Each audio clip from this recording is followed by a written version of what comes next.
Park కానీ IT park కానీ auto Nagar కానీ పెద్దవాళ్ళని ఆలోచించినప్పుడు సహకరించిన వేపేరు చేసిన దాదాపు 80 మంది 80 పైన మంది స్వచ్ఛందంగా ముందుకు వచ్చి మేము ఇస్తామని చెప్పడం జరిగింది.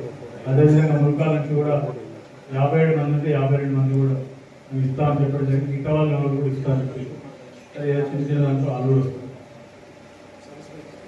ఒక విషయం మాత్రం మీ అందరికీ చేతులకు చెప్తున్నా, ఇలా మీరు చేసిన పని మీకు కాంపెన్సేషన్ వస్తుంది, ఇల్లు వస్తుంది, ఉద్యోగం వస్తాయి అవి కానీ మీరు ఏదైతే చేసారో దాని ద్వారా ఈ మంచిర్యాల జిల్లా కానీ నియోజకవర్గం కానీ రూపురేఖలు మారుతాయి. వచ్చే 4 ఏళ్ళలో ఒక 3,000 మందికి ఉద్యోగాలు వస్తాయి. ఆ తర్వాత ఒక 5-6 సంవత్సరాలు 10-15 వేల మంది ఉద్యోగాలు వచ్చే అవకాశం. దాని ద్వారా ఏమైందంటే మన మంచిర్యాల పట్టణం కానీ లేకపోతే మంచిర్యాల నియోజకవర్గం కానీ జిల్లా కానీ అన్ని రకాల అభివృద్ధి చెందే అవకాశం ఉంది. మీకు సంబంధించిన మటుకు వాడొచ్చి వీడొచ్చి కోర్టు అయితే పైసలు వస్తాయి. ఎల్లపల్లి చూస్తున్నాం కదా, ఎల్లపల్లి 17 సంవత్సరాల నుంచి వెళ్ళి అర్థనే ఉన్నది. ఇక 70,000 వస్తాయి, ఇక 35,000 పోతాయి, 70,000 వస్తాయి, 35,000 పోతాయి. 17 సంవత్సరాలు రోజు నడుస్తుంది.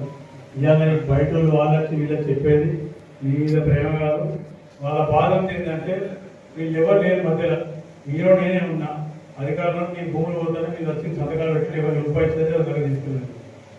ఈ మధ్య వీళ్ళంతా మధ్యవర్తులు ఏంటంటే మా బొట్టలు కొట్టి లేకపోతే మేము అందరి దగ్గర ఈ దగ్గర కమిషన్ మాట్లాడుకుని తీసుకొచ్చు, మా కమిషన్ వస్తుంది అని. అది తప్ప వీళ్ళు ఇంతవరకు ఎవరు ఇప్పించింది లేదు. ఏమి ఇస్తాం కూడా చెప్తాను, ఆమె చెప్తున్నా కాబట్టి మరొకసారి చెప్తాను.